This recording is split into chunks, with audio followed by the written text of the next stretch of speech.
Para mí siempre es una alegría increíble volver a la patria tan cercana, porque parece que hay patrias, ¿no? Hay muchas patrias. Hay una patria chiquita, está la patria de los padres, está la patria de los hijos, está la patria del barrio. Para mí, cada vez que me acerco a los guiseros, porque ya no hay otra forma de llamarlos, es como volver a la patria de vuelta, pero volver a una patria muy íntima. Por eso para mí no es una alegría, es un honor enorme poder, eh, digamos, tenerlos a ustedes eh, frente a mí en este tipo de conversación y darle la posibilidad de que ustedes lean y preguntarles a ustedes. Desde la crítica siempre es muy importante saber qué está pensando el poeta, ¿no? Y cuando los poetas escuchan lo que los críticos piensan, se enojan, ya saben. Dicen, mirá, se ve esto, no les gusta. Entonces la idea sería hoy como un eslabón más en esta jornada de arte y territorio que siempre hacemos en la UNAG, más o menos en esta fecha. Hoy tendría que estar en Buenos Aires, ya tenía pasaje y todo, pero vox populum, se sabe, estamos todos atrapados como hámsters adentro de cajitas y no le vamos a permitir al virus que nos prohíba este placer y esta alegría de goce, que es escuchar a estos poetas, que son pequeña parte del guiso. Es como si hubiéramos agarrado los garbanzos, ¿no? Las cebollitas, y escucharlos y escucharlas a ustedes, leyendo poemas que representan algo para ustedes, que sean de ahora, que sean de otro momento, lo que quieran. Y entonces pensaba, para callarme y darles pasos a ustedes, dejarles leer 5, 6 minutos, 10 minutos, lo que ustedes quieran, cuando sientan que ya leyeron lo que querían, dejamos al otro poeta. Y cuando terminamos, nos hacemos algunas preguntas sobre el proceso de escritura, el trabajo que ustedes hacen. El trabajo del poeta es la voz de la patria, ¿no? Si no habría poetas, la patria no tendría voz. Y ustedes son, para mí, personalmente, de mi subjetividad, la voz de esa patria pequeña, la patria chiquita del barrio, que es de donde venimos. Entonces voy a empezar dando nombres de quién está. Tengo a María Sueldo Müller, a Alba Murúa, Elizabeth Molver, José Enrique Paradero y Damián Lamán Guñazú. ¿Lo pronuncié bien, Damián? Parece que sí. La Mana, Guiñazú, pero está bien. Lamán Guñazú, bueno. Vasco seguramente, como algunos de mis abuelos. Así que empecemos desde abajo para arriba. Vamos así, vamos subiendo. Empiezo con María Sueldo Müller. ¿Qué les parece? ¿Está bien? ¿Me permiten? La dejamos a María. Te damos el micrófono, María, por 5 o 10 minutos, lo que vos quieras. Léenos lo que vos quieras, lo que sientas. Bueno, muchas gracias. Voy a leer 3 poemas. Qué poco que pido cuando me conformo con esta calma de vaca que pasta. Contemplar la llanura, las variantes del clima, la comida suficiente, y no pensar el brete, el camión, el matarife, el gancho, el cuchillo, la heladera. Nada de eso. Elegir esta calma presente. Una brisa agradable cruza el campo, ves el pasto abundante. Hoy hay.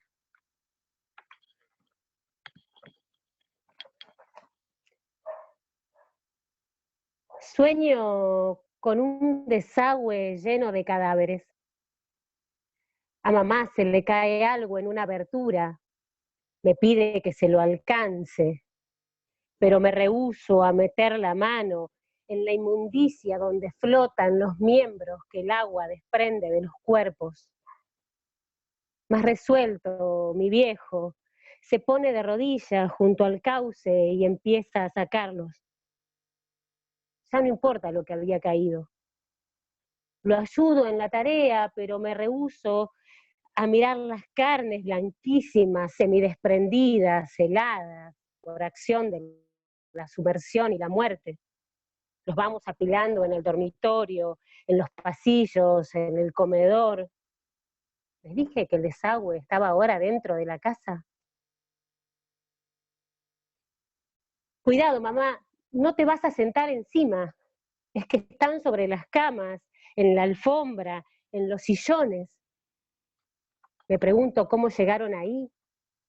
Y si ya estaban muertos cuando los metieron en los caños. ¿O no?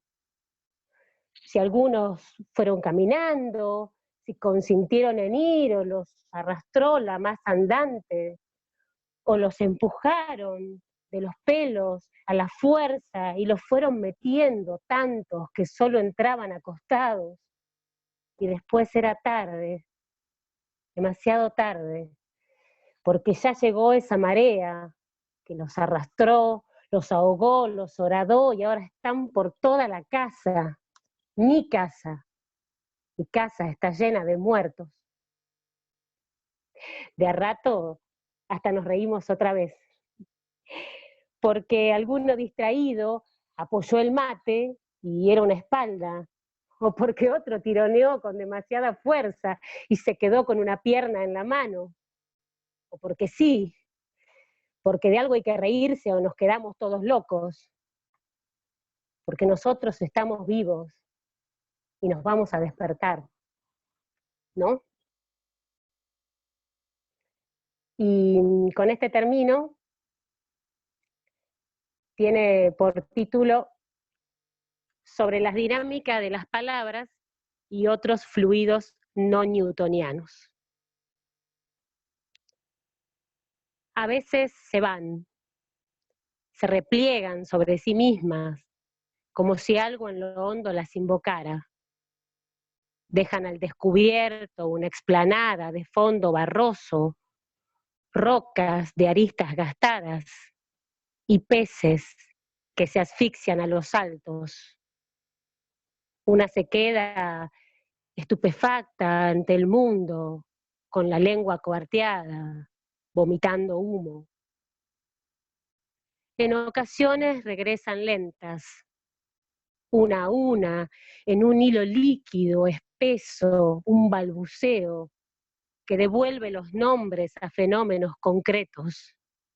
Ah, era esto, una piedra, eso, un agujero.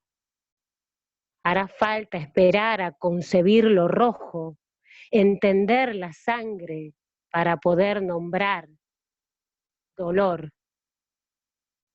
Pero otras veces vuelven en desborde, como si un estallido hubiera volado el dique y ya nada fuese capaz de contenerlas. Arrasan, echan una masa que no distingue adverbios de melodías, formas verbales de alaridos, como un chorro a presión que horada lo sólido, hasta que escuche. Gracias. Gracias a vos, María. Buenísimo. Alba, ¿querés regalarnos tus poemas?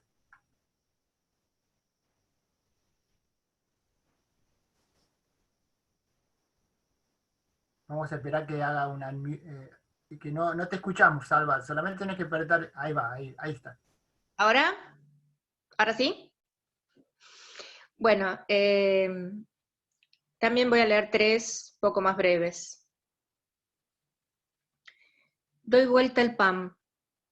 De espaldas no, te escucho. El cuerpo de... Sin embargo, dogmas y templos nos quedaban lejos, aunque una vez, bajo una cruz azul, fui expulsada por fin, mortal pecado.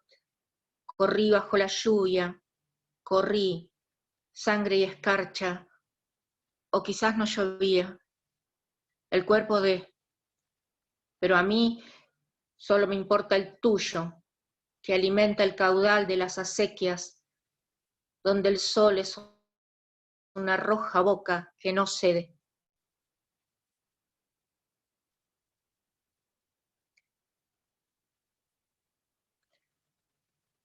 chorros de luz y sangre, caranchos y palomas, lunas multiplicadas, hojas que ejecutan el otoño, tenebrosa belleza, podredumbre del mundo he bebido por ellos.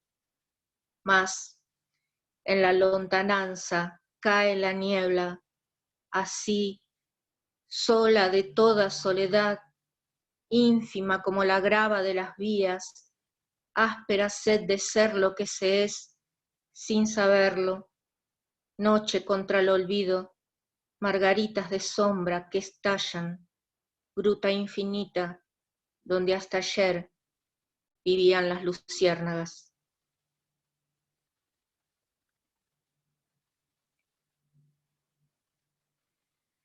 Aquí no son los gansos, son las calandrias, furiosas arremeten contra toda amenaza invertebrada. Soy el lomo del viejo perro que ya no puede defenderse y ha dejado el agreste jardín a las malditas. Soy el gusano que se hunde venturoso en la rala gramilla. Soy el gorrión, sin chance de pacer en vasto territorio. Ellas son unas botas demasiado lustradas. Son la picana que se hundió en la inocencia. Son las que abren mi cabeza para depositar sus larvas amarillas. Esas cimas de óxido, esa fruta podrida que se incrustó en mi caparazón hasta el final del día y no me suelta. Eso es todo. Gracias, Alba. Buenísimo. Eli, cuando quieras. Bueno, hola, gracias. También, 3, vamos con 3. Entonces tu caminar despacio, agarrado de mi brazo, sea el último recuerdo que me quede. Tu gorra con visera, tus ojos sensibles al sol, mañana verde, un barco inmóvil, encallado en aquel río marrón, invencible pero quieto. Como el Dodge 1500 que nunca tuve, apenas aquella historia del viaje. Los pájaros se siguen animando a emigrar, y nosotros con tantas dudas, tanto equipaje. Y entonces me quede el silencio de tus historias ya contadas, tu fábrica de estampar, matricero, matriz de mí. Todavía me pregunto en qué hoja escribo la muerte de mi padre. ¿Con qué tinta indeleble escribo que mi padre se muere y no lo sabe? Y sueña con una reunión en su casa, vestido de blanco, con un sombrero de ala ancha que le voy a regalar. ¿Cuántos lápices necesitaré para pintar la tristeza interminable en un día que no conozco, disfrazado de domingo? Y este que tiene un epígrafe de una frase que me dijo una vez una amiga. ¿Tendremos que asumir nuestra fragilidad? Me regalaste tu último pañuelo para quizás mis últimas lágrimas sobre aquel tema circular, triangular, espiralado, que me llevaba a lo más pequeño, primario, imposible. Me regalaste tu silencio, entonces lo llené de palabras temblorosas, como garabatos en el aire. Dije perro, luna, secreto, bruja, miedo. Como la hiedra que crece, dije sola, grito, mudo, gris, oscuro. Como un viento huracanado, dije miedo, casa, lejos, tiempo. Como una lluvia que se agota, dije soles, ventana, posible, amor. Muchas gracias. Gracias, Eli, gracias. Vamos a José. Cuando quieras, José. Todo tuyo.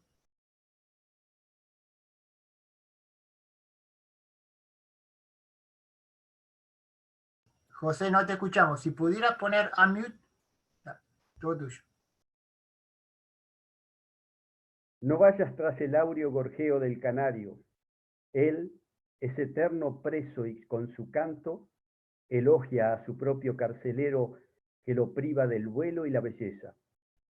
En tu humano destino, el mundo de consumo en que transitas te muestra una vidriera y en su reino un augurio de paz y de alegría que complace tu anhelo presumido de arribar a sus caras fantasías. A veces el amor no lo es sincero. En su engañoso marketing propone un romance de goces y misterios para que en tus deseos de elevados ensueños queden tus alas presas y sin vuelos.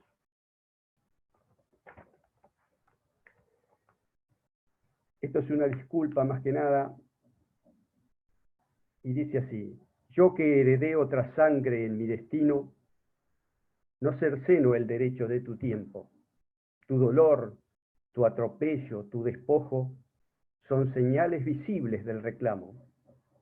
He nacido en tu tierra, que hoy no es tuya, y vengo de una raza esclavizante que aniquiló a tu raza en la avaricia del manifiesto rol que fue asignado por un supuesto dios del privilegio. Pero no he sido yo, ni mis hermanos pobres, los que ataron tus brazos a sus yugos. Yo vengo de una herencia despojada, aún por su propia raza, que le negó el destino de labranza y la obligó a emigrar desarraigada. Trajo consigo el hambre, se expandió por América y fue dando lugar al mestizaje. Se misturaron sangres y colores, y no mermó la afrenta. Siguen siendo sus manos el trabajo para engrosar las arcas del imperio. Ya ves, aunque llevo otra sangre, soy tu hermano, y me enrolo en ese justo grito de tu lucha. Tú eres hombre de aquí aún antes de la historia. Vistes pasar milenios en otros calendarios. Tu río siempre andaba transparente. Todo era un horizonte sin candados. Hoy te ofrecen festejos centenarios del robo de tu tierra y de tus dioses, de la masacre de tus antepasados, y con migajas quieren darle olvido a ese digno valor de tu reclamo. Todo te lo han quitado, hermano originario. Han cubierto tu sol, tu bosque lo talaron, han cambiado los genes de tus frutos y en nombre de otros dioses tu río envenenado. Pero llevas la sangre de tu ancestro y la digna razón de tu cultura. No cedas más, hermano originario, ni el espacio de un grano de quinoa. Plántate, es heroico tu reclamo ante la demagógica arenga del sistema. Muchas gracias. Gracias, José.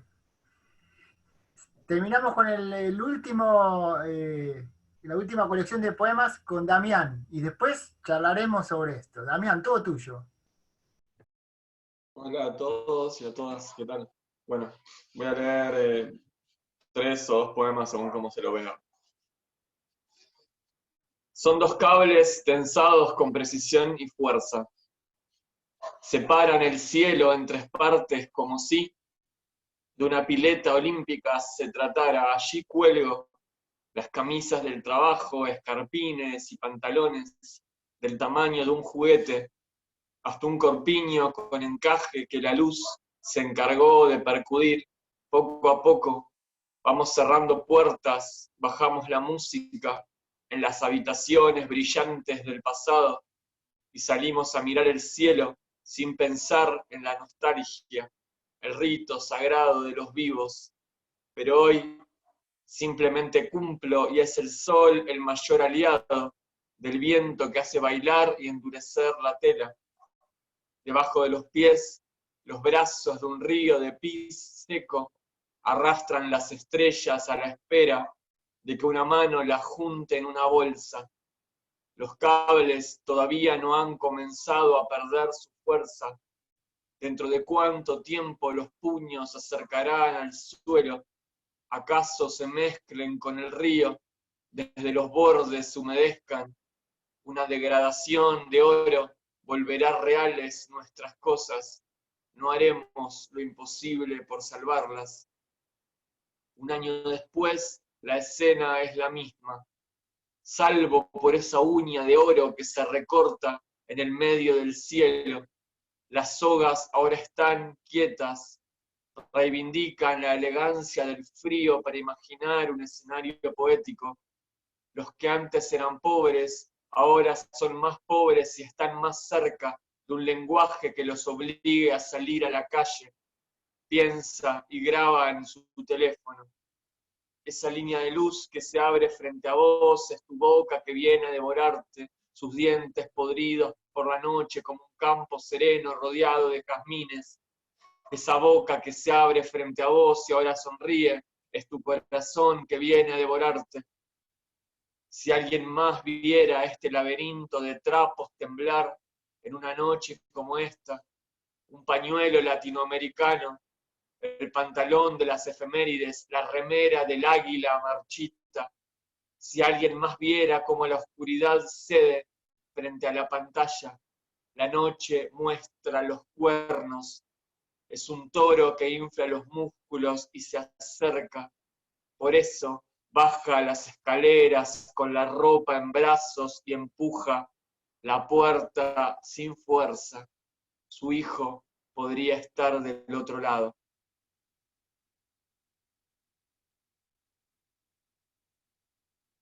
Ahí va otro.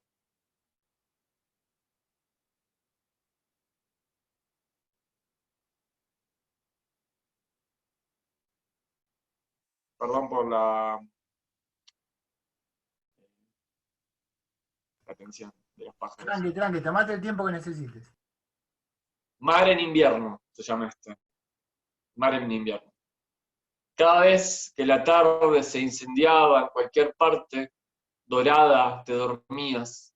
El viento en el vidrio, un chasquido bastaban, sin embargo, para que tus ojos se abrieran, como un ciervo que canta en el medio del bosque. Hubo un primer día, atravesamos la espesura en busca de refugio. Lejos de la mirada encontramos lo ausente de la ciudad y el invierno. Nos volvió doblemente libres. Oímos música sin tiempo. Los poemas caían de los árboles. Vimos a una jauría de perros bravos perseguir a los fantasmas de la playa. Una familia que deja para siempre su sangre en la orilla. Quizá por eso una noche me subí al ascensor solo y atravesé un camino abandonado para ver el mar, por primera vez en una playa oscura. Debería recordar la desnudez de las estrellas, pero soy de los que apenas se miran a sí mismos cuando lo inmenso los rodea. Solo alcancé a grabar el sonido de un choque de barcos, mi imaginación helada, una voz trayendo bendiciones desde lo más violento del futuro. El recuerdo que nunca vamos a encontrar en las mudanzas, señal de que alguna vez existimos ahí. Estar frente al mar es el único acto importante. Ya nadie mira el mar sin verse desde afuera como un faro abandonado o un deseo.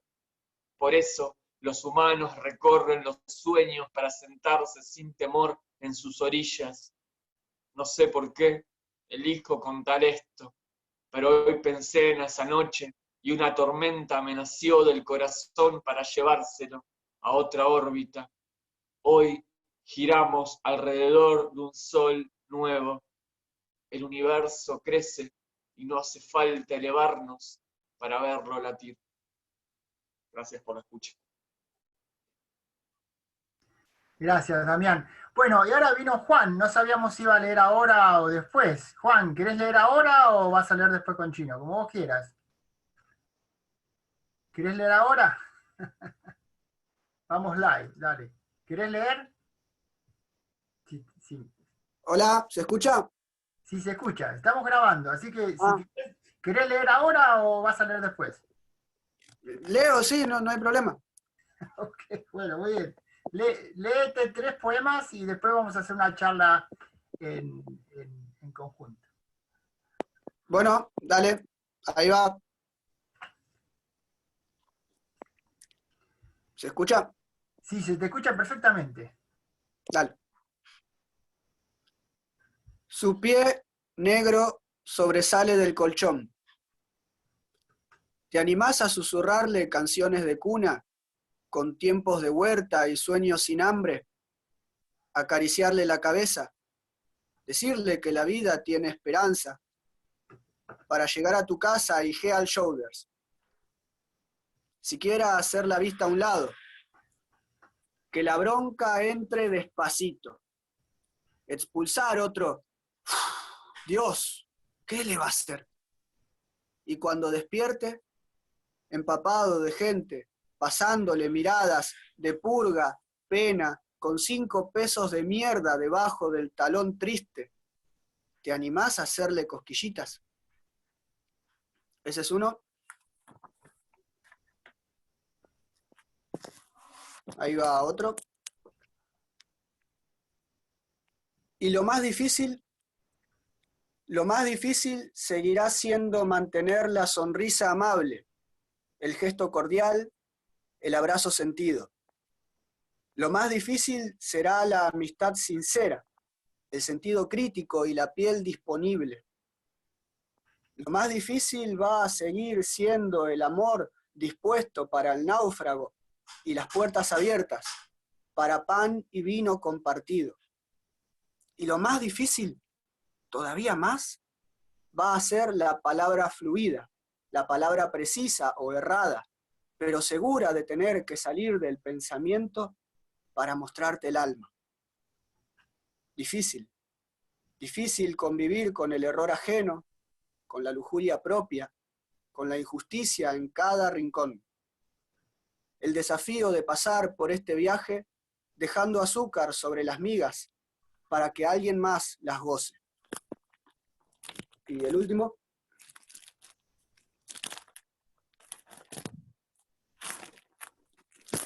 Ahí va. Vos me pedís un regalo y tengo un perro semihundido. No cuelga de un broche para unir las cortinas enlloviznadas, ni sopla una mirada demasiado alerta sobre los cambios culturales.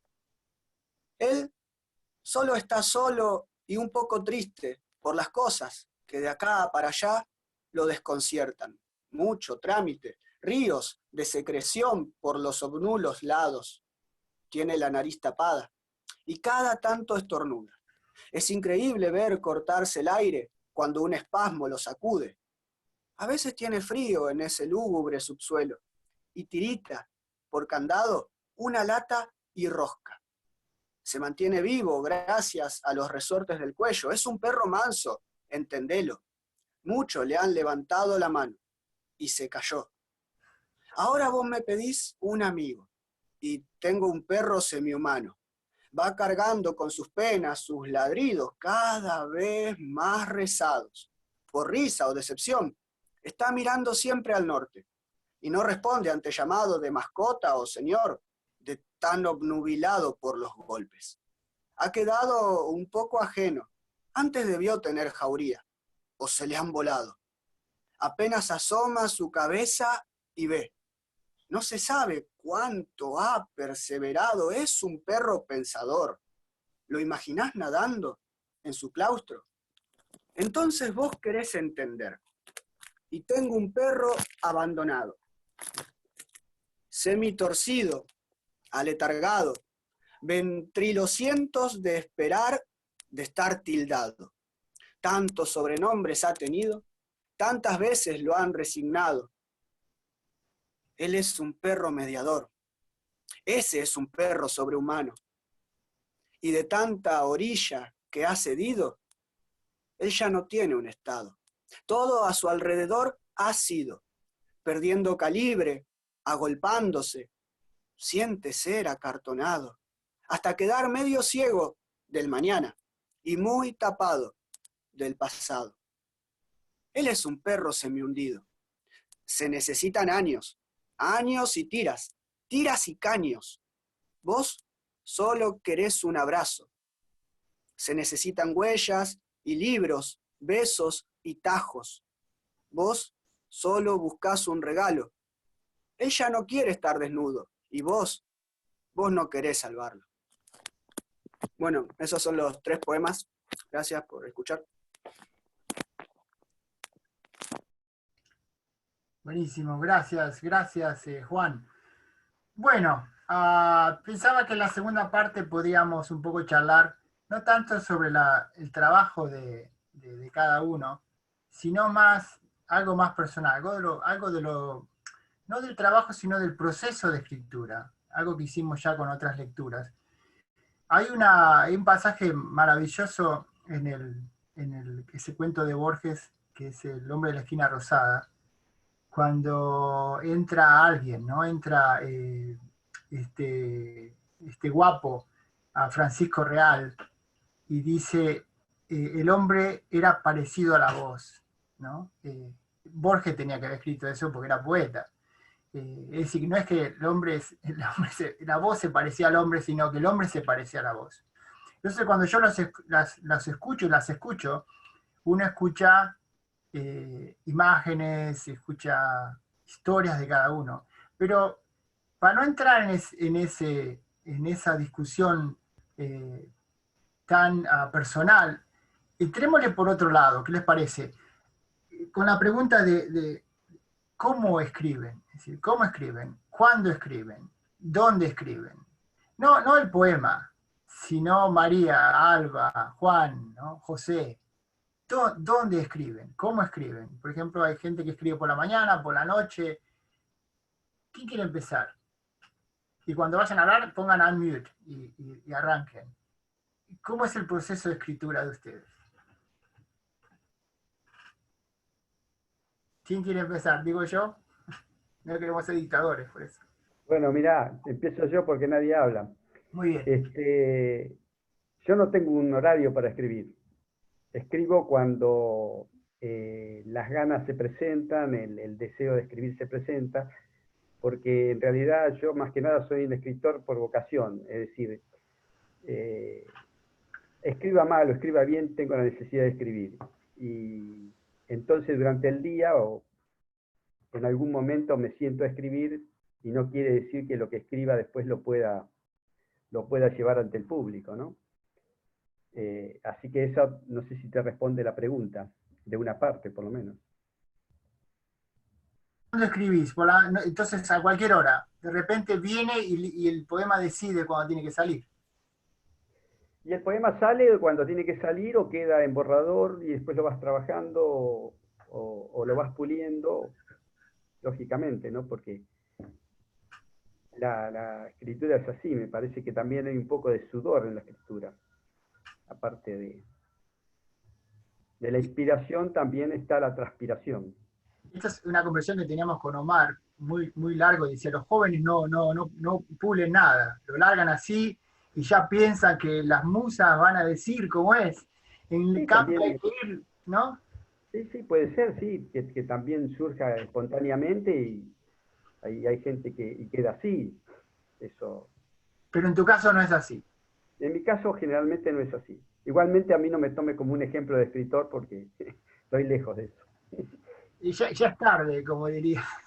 Si no querés ser escritor, ya es tarde. No es que no quiera ser escritor.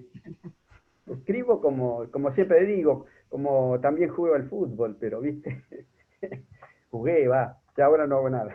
Claro. Y como decimos en la pintura, ¿y cuándo parás? Porque una cosa es empezar a corregirlo. Imagínate que yo vengo de la edición, no puedo parar de editar. Sigo editándolo, y sigo hasta los mensajes en Facebook. Me voy a la cocina y vuelvo y digo, no, ¿cómo puede ser? Vuelvo y lo cambio, y lo vuelvo a cambiar. ¿Cuándo se para? ¿Cuándo se para de escribir? De editar. Y yo, en mi caso, a veces pasa tiempo que no escribo. Es decir, que pasa un tiempo bastante prolongado. Y es como, no sé, no te puedo decir qué es lo que ocurre, que llega esa necesidad de hacerlo, entonces empezás ahí a trabajar con ello, ¿no? Pero parar sí, se parás para... Hay tiempo que tomás para la lectura, otro... Es cierto. Hay pintores que hay que sacarlo de la pintura, ¿sabías eso? Están pintando y hay que sacarlos. Hay pintores que cuando están pintando hay que agarrarlo y si le echan una toque más, porque quieren seguir pintando la escritura, ¿no? Bueno, es muy lindo que te pase eso, me parece. ¿Ah, sí? Y yo creo que sí, es muy lindo que te pase eso, que tengas esa firmeza para trabajar, ¿no? Porque eso te requiere, creo que cuando lo estás haciendo de esa manera, lo estás haciendo con alegría, ¿no? Con mucho gusto. Claro, volviendo a Borges, hay un trabajo maravilloso de alguien, un amigo en Berkeley, que hizo un trabajo de los poemas de Borges. Pobre, estamos volviendo a Borges por casualidad, no porque adoremos a Borges, Sí. pero se veían los diferentes poemas de él, y los ponía año 45, año 52, y así, y un poema después del otro, y cuando leías el último poema no tenía nada que ver con el primer poema que había editado. Claro, porque en realidad, vos fijate que los que somos grandes venimos también de una poesía donde cuando empezabas a escribir eso se respetaban mucho las estructuras, la métrica, la rima, todo eso. Era como que cuando vos empezabas a escribir tendrías que lograr hacer un soneto, si no, no eras poeta, por ejemplo. Y eso se ve en muchos escritores, qué sé yo, vos ves si tomás, por ejemplo, qué sé yo, a Benedetti, vas a ver que él llega a una escritura abrupta al final, pero empieza respetando estructuras, con sonetos, cuartetos, alejandrinos y todo demás. Entonces, creo que eso se daba más antes que ahora. Y nosotros que somos los más viejos, y las más jóvenes, ¿qué piensan? Las tres Ahí está. niñas Eso es lo más interesante. ¿Qué opinan de este proceso de escritura? ¿Quién se anima primero? Ahí yo habilité mi micrófono. Valiente. Creo que los procesos de escritura son tantos como personas, ¿no? Yo en lo particular trabajo en cualquier momento porque voy teniendo como una idea en la cabeza, es como si tuviese cajas que las voy guardando. Generalmente empiezo cuando tengo una idea, cuando una imagen, algo que no me puedo sacar de encima y empieza a tomar una forma. Entonces, cuando tengo ganas, lo traigo y lo trabajo, y cuando empieza a tener una forma que me convence, recién lo escribo. A veces estoy meses con un poema dando vueltas en la cabeza hasta que recién va el papel. Y después sigo con la edición, soy bastante obsesiva con las correcciones, pero yo creo que hay un momento donde el texto se termina, ¿no? Lo obsesivo es esa cosa de mirarlo y de buscarle a ver la hilacha, pero en algún momento eso ya está, porque uno va cambiando, entonces tendría esto que decías vos de Borges, ¿no? Si uno lo fuese cambiando, claro, habría que hacerlo toda la vida y terminaría diciendo otra cosa. En algún momento hay que dejar eso y empezar a escribir otro. Es más o menos así. Es decir, que la María que escribió en el año 2009 no sería la misma María que está escribiendo ahora. A ver, es una instantánea de la vida de uno, ¿no? Es como decir, no sé, el que fui a los 8, es la misma persona que la que soy ahora, y sí y no. Es la misma, pero con menos años, ¿no? Y los textos pasa lo mismo, cuando uno lee la propia producción que tiene 10, 15 años, no es lo que uno diría o no es como lo diría ahora, pero es lo que dijo en ese momento. Tiene la misma validez, solo que hay una transformación, si no es que uno se quedó en lo mismo, ¿no? Siempre esta cosa de estar buscando y de estar siempre un poco desconforme. A uno, en definitiva, nunca un poema te gusta lo suficiente y ahí va uno atrás de otro, ¿no? De hacer otra cosa. Nunca se puede decir todo. Entonces, de esta cosa desconforme pasa el trabajo, la evolución, el buscar otra manera. También uno está en otro momento, tiene otras lecturas, tiene otras experiencias, y eso te llevan a transitar otros caminos. Claro. ¿Y Eli y Alba qué dicen?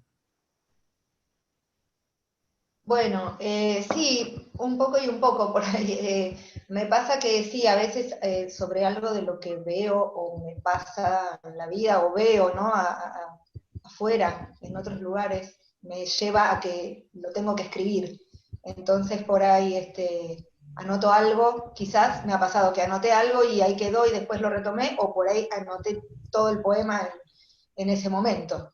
En borradores, en papelitos, en lápiz. En general es así. Para mí la primera escritura es así, en papel y en lápiz. Después voy a la compu, pero cuando ya está casi listo. Y así todo a veces volver a mirarlo, ¿no? Sí, esto. Sí, y uno va cambiando, obvio. ¿Y lo haces leer tus poemas o no? ¿Se lo haces leer a otros poetas o...? Cuando ya están como que siento que ya están listos, o casi listos, no antes. Por lo menos yo no soy de andar preguntando si yo no estoy totalmente segura todavía, ¿no? Claro. No. Sí. ¿Y Alba, qué pensás? Tengo que... ¿Ahí estoy? Ahí te escucho, sí. Te escuchamos. Bueno, sí, bueno, un poco de todo, pienso. En mi caso, me estaba acordando de algo que habías escrito vos cuando titulaste un análisis acerca de un par de poemas míos, Pasajera en trance, era así, ¿no, Fabián? Sí. Yo escribo bastante en trance. Es más, escribo tanto en trance que a veces escribo en el medio de la calle, me ha pasado pararme en el medio de la vía, fijarme que no venga un tren y escribir. Últimamente, como cuando escribo en la calle, lo que hago es escribir en una aplicación del móvil, cosa que antes no hacía. Pero básicamente, por supuesto, también en lápiz y papel.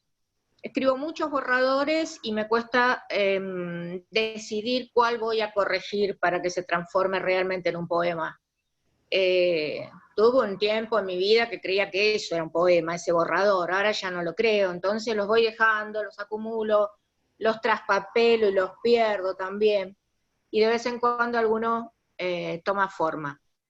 Estos últimos que leí hoy son todos, prácticamente todos a raíz de una motivación que me dio otra persona. Suelo comprometerme y encuentro cosas en mí que no estaban escritas a raíz de una palabra quizás, y viene todo algo que no sé de dónde viene, ¿no?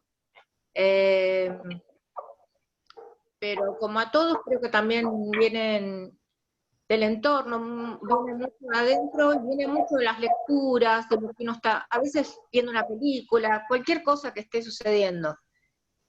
Y estos últimos años tengo toda una serie mucho alrededor de un solo árbol que se multiplica porque es un árbol importante en mi vida, y me doy cuenta que a raíz de ese árbol es increíble, es como que hay ramas que se extienden a partir de ese árbol y siguen saliendo poemas de allí o vuelven allí, siempre están volviendo al mismo lugar, pero salir en algún momento es un círculo, bueno, pero que tiene que ver con esa etapa de mi vida seguramente. Y ese árbol es un árbol real, ¿no? No como los árboles de la ópera, esa Ombra My Pew, ¿no? Que le cantan al árbol. No. Este es un árbol. Es un árbol real y es un árbol simbólico, es evidente. Sí. Un fresno, en principio. Es un fresno, wow. Lo vamos a ir a buscar. Buenísimo. Y los dos jóvenes, las generaciones que vienen, Juan y Damián, ¿cómo escriben? El que quiera empezar. ¿Cómo escriben? ¿Cuándo escriben? ¿Dónde escriben? Yo no me considero tan joven, la verdad. Piropo. Porque para los hombres parece ser no ser uno, perdón. Podría decir que soy muy anárquico en el orden, pero a la vez me creo dispositivos. Tengo un cuaderno grande que es un diario, tengo un cuaderno chico que es para bajar ideas y tengo el celular.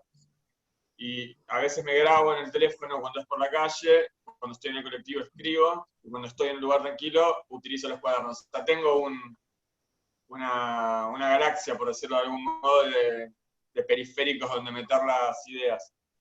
Y en general, en estos últimos años, en la idea en que yo me siento más cómoda para pensar, bueno, en una idea doble, en la del ritual, o sea, generar un espacio para pensar, pero a la vez la de habitar el poema antes, siempre. Una vez que estoy adentro de esa secuencia, por eso la mayoría de los poemas se me ocurren en movimiento, sea caminando, sea viajando, sea lo que fuera. Cuando estoy adentro de eso, empieza a ponerse en acción la máquina, y bajo el texto, y si el poema tiene un corazón que yo veo que es fuerte, lo pongo en otro lado como diciendo, este lo voy a trabajar. Y si veo que son anotaciones, van quedando ahí diseminadas, y quizás algún día limpiando encuentro cosas. Me ha pasado encontrar poemas que no me acordaba haber escrito nunca, y de reponerlos en juego de nuevo, pero al principio eso, generar pequeños rituales alrededor de la escritura. Después corrijo hasta el día que entrego a alguien que lo va a editar, hasta esa mañana, este minuto antes de mandar el mail, miro pronombres, adjetivos y cosas, y después ya está, que no fue. ¿Y quién decide que el poema es fuerte? ¿Lo decidís vos o lo decide otra persona? El corazón fuerte. Bueno, porque porque vos decías que escribís, si entendí bien, a ver, decías que escribís en todos lados, vas en el colectivo, vas por la calle, viene una imagen, ¿no? Y de repente sí. decís, cuando me doy cuenta que un poema es fuerte, creo que dijiste, ¿quién decide que el poema es fuerte? ¿Lo decidís vos o lo decide otro? Tengo las dos. Primero, corazón fuerte en cuanto a que para mí ese poema tiene algo, va a ir a algún lado. Porque hay poemas que son, que yo me doy cuenta que son artificiales, y que no, está bien, puede haber algún juego interno, alguna imagen trillada y demás, que puede funcionar, poemas que pueden funcionar, pero no está, hay algo que no funciona y sé que se va a derrumbar rápido. Y hay otros que digo, ok, acá hay algo que puede expandirse.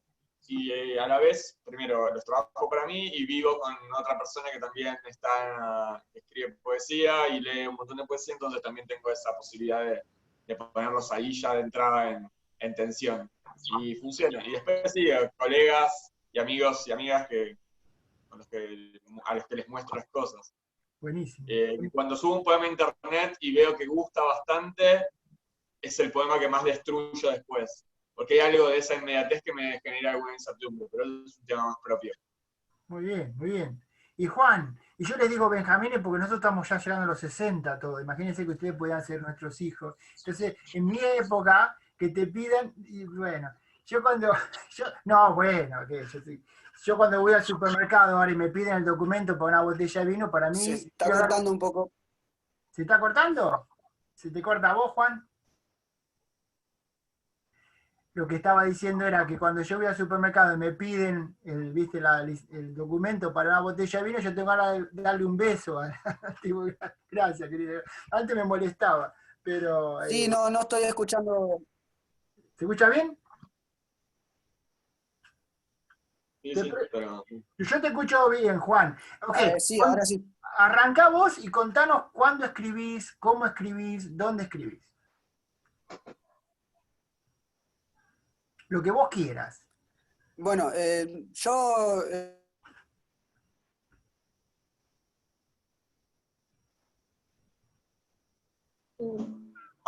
Le demos un poquito, porque parece que la conexión de Juan está un poquito... Sí.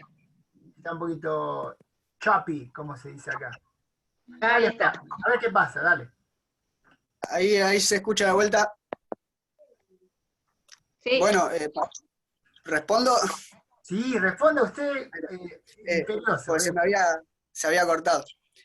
No, yo escribo cuando siento la necesidad, no me pongo ningún tipo de no sé si llamarle restricción o horario, sino que voy transcurriendo las cosas que me van sucediendo y en determinados momentos siento la necesidad de escribir y bueno, hoy en día, por suerte, al menos nuestra generación tiene siempre un celular a mano o una hoja también y bueno, y ahí es donde plasmo lo que me pasa. Después, obviamente, en un segundo momento le doy una mirada o una cierta corrección, pero por lo general y cada vez más a medida que va pasando el tiempo, dejo que sea cada vez más espontánea la cosa, más que nada porque a medida también que voy creciendo, si se quiere, creo que está bueno confiar en lo que uno siente intuitivamente, y a veces los poemas, cuando nacen de esa manera, son mucho más reales, si se quiere, desde mi punto de vista, y creo que ahí radica el poder de la palabra. Después puede gustar o no, puede estar bien escrito o mal escrito, sobre todo, pero yo me voy a sentir tranquilo porque expresé lo que me sucedía. Eso. Muy bien, buenísimo. Y en la segunda parte, de vuelta, damos otro círculo. Yo podría seguir por 6 días acá charlando, así que ustedes cuando estén cansados empiecen a hacer así y paramos. Pero yo cuando entré a la escuela de graduado creía que era muy joven y creía que yo me llevaba todo por delante. Yo iba a ser como Friedrich Jensen, yo iba a ser el nuevo Chomsky. Y me agarró un viejo maestro y me empezó a rechazar los trabajos. Y yo le dije, ¿qué pasa, no? ¿Por qué me lo rechaza? Y me dijo, porque vos no escribís para vos escribís para mí. Nadie escribe para uno. Es decir, si uno escribe para uno, lo deja ahí guardado y listo, no tenés que dármelo a mí o publicarlo. Pero cuando vos escribís para otro, estás pensando que otro te va a leer. Es decir, es como es como la imagen esa que decimos, la patria es el otro. Bueno, en la escritura es el otro, es el que te lee. Yo ya sé lo que viví, ¿no? Por eso viene esta pregunta. Cuando ustedes escriben, ¿en quién están pensando? ¿Para quién escriben? Se imaginarán que yo desde ese día yo escribo para este profesor, ¿no? A ver qué dirá él. ¿No? Sí. Pero ¿para quién escriben ustedes? Cuando ustedes están escribiendo, ¿quién los está leyendo? ¿Quién es la persona que está del otro lado leyéndolo? ¿Lo escriben para descargar y contarle algo al otro? ¿O lo hacen para contarle como un cronista? Lo que ustedes quieran. ¿Quién es esa otra persona que los está leyendo? No es la misma siempre. Damián, a ver. No es siempre, a ver, estoy totalmente de acuerdo con eso que decís y lo recontra atravieso, a veces como una carga incluso, no como algo tan que me dé tan particular felicidad. Pero siempre hay una imagen ahí dando vueltas. Va cambiando según la época. Pero siempre estuvo en la época de la universidad, claramente era quizás el docente que iba a leer o algún otro compañero con el que podía llegar a ver alguna mínima pica o alguna cosa dando vueltas, lo que fuera, porque no es manejable eso. Y con los poemas pasa lo mismo, siempre hay alguien, digo, ¿qué pensaría tal si lo leyera? Después, por suerte me olvido a quién le dediqué intuitivamente ese poema, pero en el momento o sea, me siento identificado con lo que decís, porque es brutalmente así.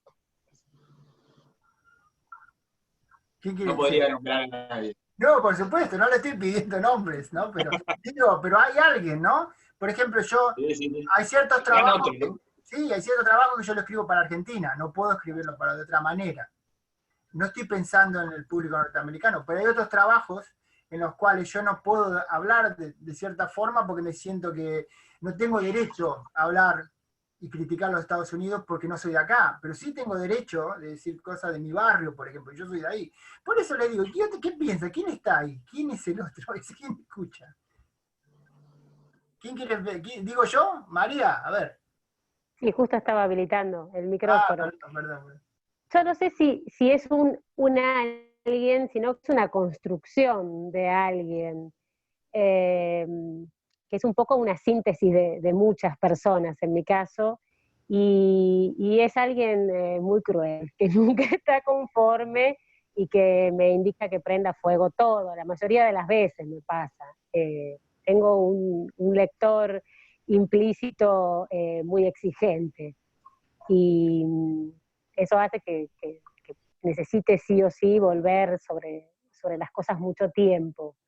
En mi caso no es una persona, pero sí son muchas miradas de muchas personas que han sido maestros y maestras para mí a lo largo de mi trayectoria, opiniones que me han dado a mí o a otros que me han servido para repensar mi trabajo, y todo eso está en el momento en el que corrijo, no en el momento en el que escribo, ¿no? Uno tiene un espacio de libertad y después viene ahí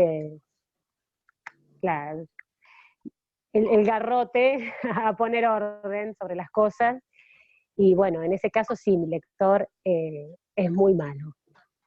Y yo soy muy mala cuando leo a otra gente también, entonces debe ser eso.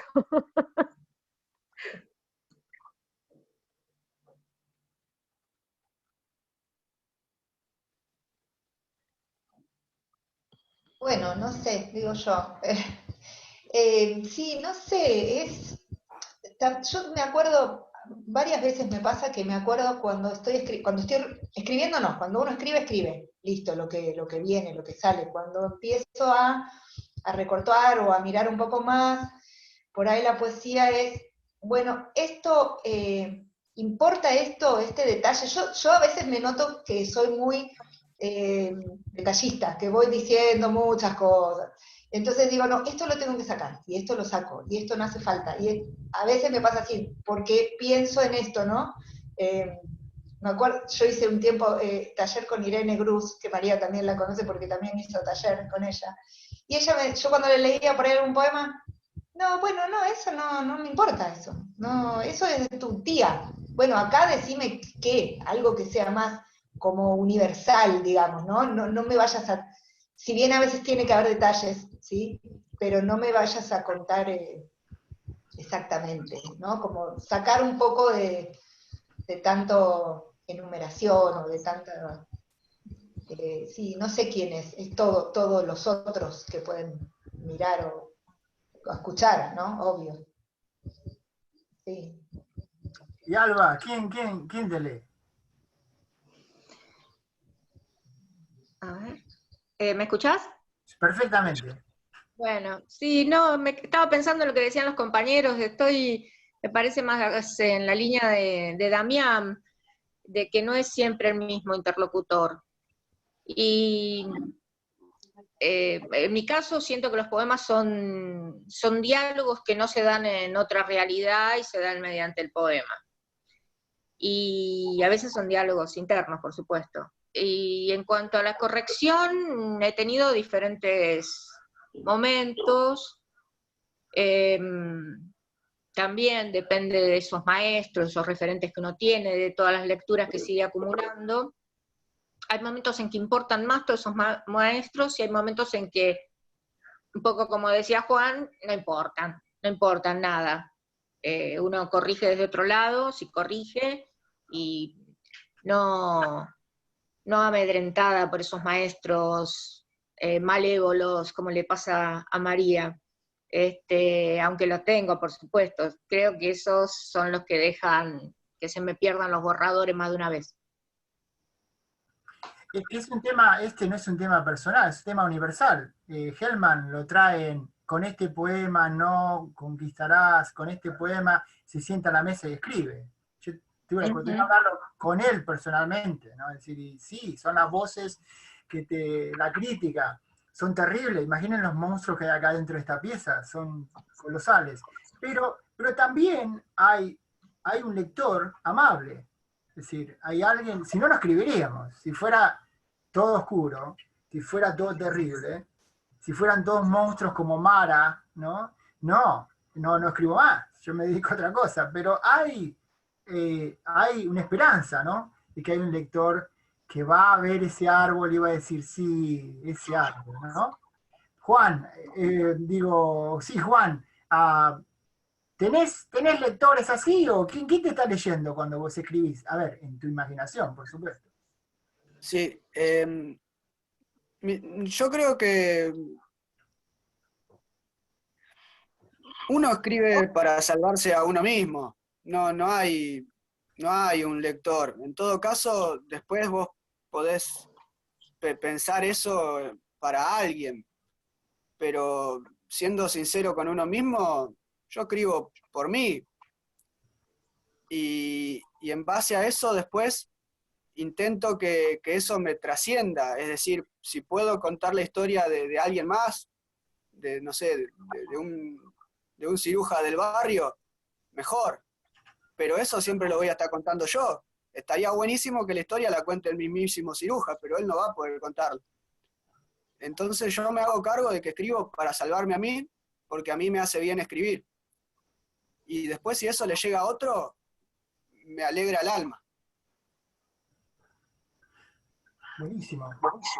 Decía como es a Stephen King, que él escribía porque era más barato que ir al psicólogo. Así que, bueno, vos estarías bien con esa idea, de la idea de que uno escribe porque es un acto personal, ¿no? Es como un viaje tuyo personal. Algo así. Y José, ¿por qué escribimos? ¿Quién te está leyendo? Mira, yo escribo y pretendo siempre tener un lector. No sé cuál va a ser ese lector, y creo que de acuerdo también a la temática y a la poesía va a haber distintos lectores o distintos receptores, ¿no? No, todos vamos al supermercado y compramos un tipo de harina, pero hay otro que compra otro tipo de harina, para decirte una vulgaridad. Y esto me parece que es un poco lo mismo. Lo que escribimos puede haber distintos tipos de receptores y de acuerdo a la calidad poética también va a estar la cultura de quien lo recibe, es decir, depende quién esté escuchándote, te va a decir que una poesía es linda o es fea, porque la poesía que puede ser linda para alguien va a ser fea para otro que esté en un nivel un poco más alto, es decir, qué sé yo. Yo escribo para que me lean, no creo que lo logre, pero bueno, es una pretensión. Pero cuando estás escribiendo, yo sé, esto es como jugar al fútbol, ¿viste? Vos le esquivás la pelota, deja pasar, si te pasa así. Pero si yo te dijera, vos te sentaste a escribir, por ejemplo, cuando recién hablabas, hermano, yo siento el mismo mensaje que vos decís. Cuando yo voy a las Américas, a la América telúrica, tengo ganas de decirle, yo sé que parezco europeo, pero yo estoy con vos, hermano. A mí también me cagan a trompadas en Europa, por eso me tuve que venir acá. Pero entonces cuando vos te sentaste a escribir eso, ¿no? Sí, yo también, yo vengo. ¿Quién está escuchando del otro lado? Y bueno, cuando vos te sentás a escribir es como cuando vas a jugar un partido de fútbol, esperás hacer un gol si sos delantero, y si sos defensor que no te lo hagan. Un poco así. Y del otro lado va a estar escuchando de acuerdo a la temática de la poesía que tenga, entonces vos ya alguna referencia tenés, bueno, si escribís una poesía de amor, alguien te está inspirando y a lo mejor estás deseando que la lea esa persona. No es mi tiempo, hablo de tiempos pasados ya. El caso de Juan Cruz, todo eso ya sería más aplicable esto. Entonces es muy difícil saber quién te puede leer, a quién podés atrapar con tu poesía o no. Y lo que decía Juan Cruz también es válido. Uno trata de relatar un poco en la poesía el tiempo que transita, ¿no? Yo escribo bastante poesía social y trato de relatar el tiempo que estoy transitando. Es algo que tal vez en ese caso va a ser único de aquellos que estamos habitando ese momento. Los hechos que están transcurriendo en este momento no los va a poder escribir otro escritor en otro momento o en el pasado. Eso ya es más personal. Claro. Mientras esperamos que venga Damián, piensen en esto, mientras viene él, piensen en esto. Todos tenemos nuestros trucos, ¿no? Cuando sos más viejo, te vas volviendo más astuto, ¿no? Como escaparle. Por ejemplo, Alba decía pasajera en tránsito. Sí, yo no lo dije, lo dijo Charlie, ¿viste? Era Charlie García, ¿viste? Entonces yo me esquivo, me escondo atrás del texto. Y preguntándole a Damián cuando quiera cómo escribe él, y cuando escribe quién te está escuchando, Damián o quien quiera, hay trucos que tienen trucos ustedes como para esquivarle a ese espacio en el que uno se expone. Decían de Johnny Mitchell que ella se exponía mucho cuando las canciones, no sé si saben quién es Johnny Mitchell. Johnny Mitchell, cuando ves las letras de ella, te das cuenta que está muy expuesta, es ella misma, ¿sí? La idea con el niño, perdió a su hijo, ¿no? Y estaba muy expuesta. Entonces era muy difícil y trataba de, como después, no sabía cómo salir de esa exposición. Hay trucos, tienen trucos como para poder, digamos, camuflar ese espacio íntimo o no. Yo no presiento tenerlos, no sé, no trabajo, no siento trabajar con algún truco. Lógicamente vos a veces tomás, es decir, a veces te preguntás, ¿para qué voy a escribir si ya todo lo que podés decir del amor, de la justicia, de la libertad, de la alegría ya fue dicho, y fue dicho por grandes poetas? Entonces a veces cuando estás en la onda decís, ¿para qué va a servir lo que yo escriba? Si ya está dicho, ¿no es cierto? Yo no voy a ser autor de nada en definitiva, porque lo que voy a estar es tomando y tomando lo que 1000 veces fue escrito, aunque a mí me parezca que es propio, y me parece que no es propio, ¿no? Y bueno, entonces es un poquito como el inventor va haciendo una cosa nueva, pero tomó todo un proceso que vino de largo y él le agregó una pequeña cosita y bueno, es un invento nuevo. El escritor me parece que en parte es un poco también así, ¿no? No somos realmente autores de nada. No Y sé. ahora que lo tenemos a Damián. Claro. Damián, ¿quién te está leyendo cuando estás escribiendo? Es un poco la misma pregunta de antes, ¿para quién o quién lo está leyendo? Supongo que es el mismo al que ese gran otro es el mismo como lector que como dedicatoria, digamos. Finalmente ahí el poema sería algo así como un mensaje o un mostrar una forma. Y después tengo, como decía, un par de lectores inmediatos. Me quedé pensando en algo de eso de uno mismo y demás. Yo no estoy tan seguro de que esté claro quién es uno mismo, más allá de que sí, todos un poco lo sabemos, pero a la vez me parece que es una figura un poco engañosa la de tener claridad, porque a veces que es bastante opaco la sensación entre lo que nos interesa, lo que queremos y lo que termina saliendo, digamos, o incluso la autopercepción propia capaz es bastante errónea respecto a eso.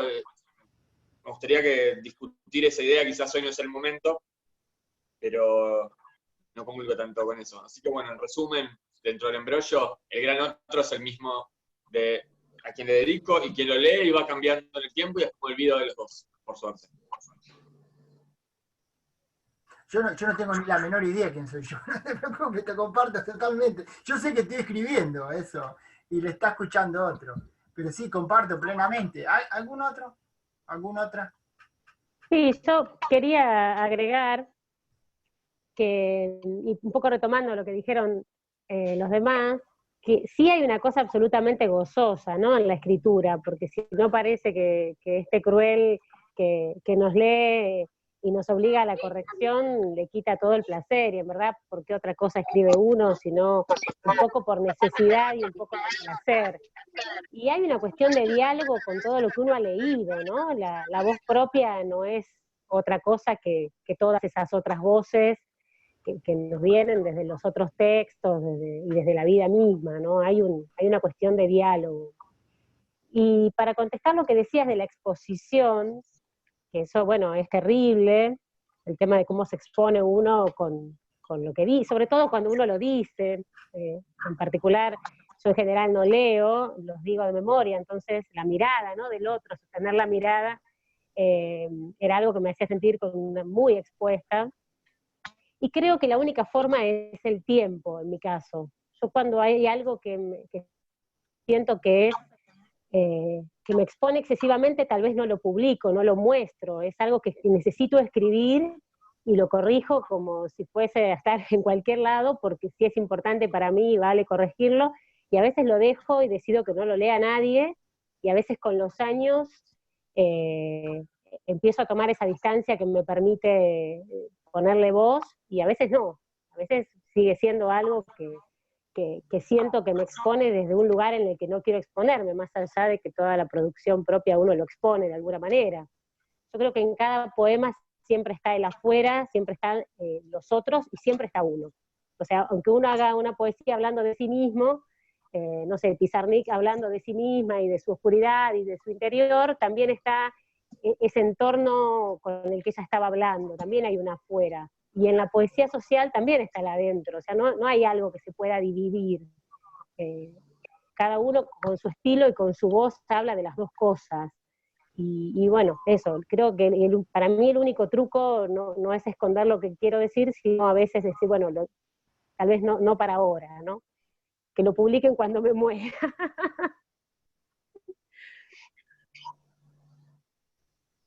Como hizo a Mark Twain, que la biografía se acaba de publicar recién ahora, que esperen 100 años para que se publique, ¿no? ¿Alguien más? ¿O ya llegamos hasta el final? Alba, Oli. A ver. No, me quedé pensando, sí, estoy muy de acuerdo con los compañeros, con las compañeras, muy de acuerdo con María. Hay ciertas cosas que uno escribe y no va a publicar, sin duda. Que algunas cosas uno las pierde para que ni siquiera se publiquen póstumamente, probablemente pasa eso también. Y en algunos poemas, uno tiene tiempos también en que le es más fácil exponerse, y otros en los que no se puede. Y después dentro de ciertos poemas, en la construcción de ciertos poemas, uno, bueno, en mi generación básicamente uno se esconde en la metáfora, ¿no? Es un lugar para esconderse y bueno, que acceda al que pueda. A veces se accede, algunos acceden y otros no acceden, dentro de, no sé, de un cúmulo de recursos de estilo que uno utilizó, ciertas metáforas quedaron más oscuras. Sí, un tema muy interesante, por cierto. Pero si ponemos una metáfora, pareciera ser que hay una esperanza de que alguien va a llegar a encontrarla, ¿no?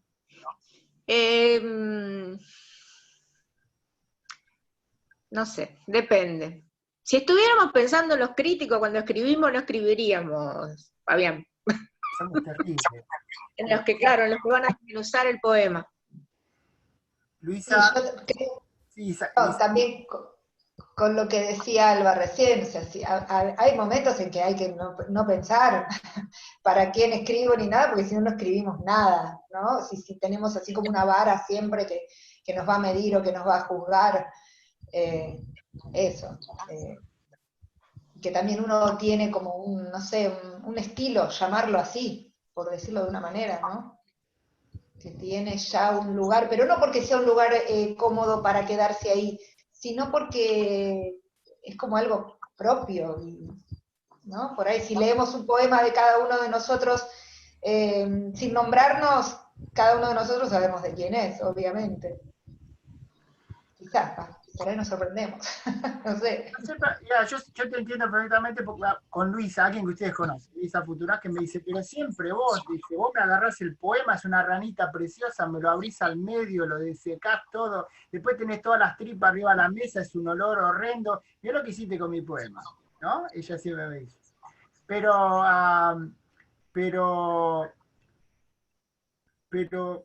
hay más que eso, ¿no? Hay una... Yo no podría hacer otra cosa que crítica. No puedo hacer otra cosa. Pero quiero decirles que se ve, está allá, del otro lado, ¿sí? Se ve. Uno dice, no se ve, voy a esconder acá. Se ve todo.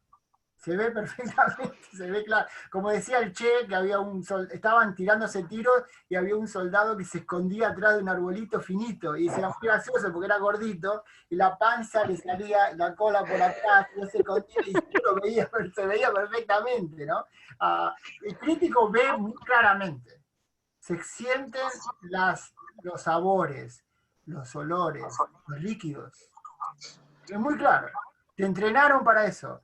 Entonces, no es una cuestión de que uno lo critica, el otro te dice, se te ve así desnudo. Y uno dice, oh no, qué terrible. Pero el otro dice, pero es muy lindo. No es feo. Hay como una responsabilidad del crítico. Los críticos no se meten como en Ratatouille, que dice, que le dio Ratatouille, él dijo, es muy cómodo nuestra posición, por eso hay una gran responsabilidad. Pero se ve precioso de este lado. Se ve precioso. No es feo, no es algo, oh no, pero se ve genial, se ve muy cálido, muy, muy humano. Hay como una reverencia hacia ese trabajo. ¿Quién quiere terminar? ¿Alguien quiere terminar? Nadie quiere terminar. Bueno, termino yo. Bien, la crítica viene acá a imponer cuál es el canon. Yo digo que es así, terminamos. Yo les quiero agradecer mucho porque cada uno de ustedes para mí me representa algo muy especial. Y lo digo yo en voz de todos los que están viendo. ¿Qué haríamos si no habría poetas? Y si no habría cocineros y madres y todo, ¿no? Pero ¿qué vida sería más de ese grupo raro que son los poetas. Son un grupo raro, son como unos bichitos, viste, que son diferentes, no son como todos los otros andan acá, los poetas andan por ahí, no sé qué son. Y yo me digo que la vida es mucho más linda porque hay poetas. Así que muchísimas gracias. Espero que lo hayan pasado bien. Muchas gracias a vos, Fabián. Gracias a vos, Fabián. Gracias a todos. Y nos vemos a todos. Saludos Buen día. a todos.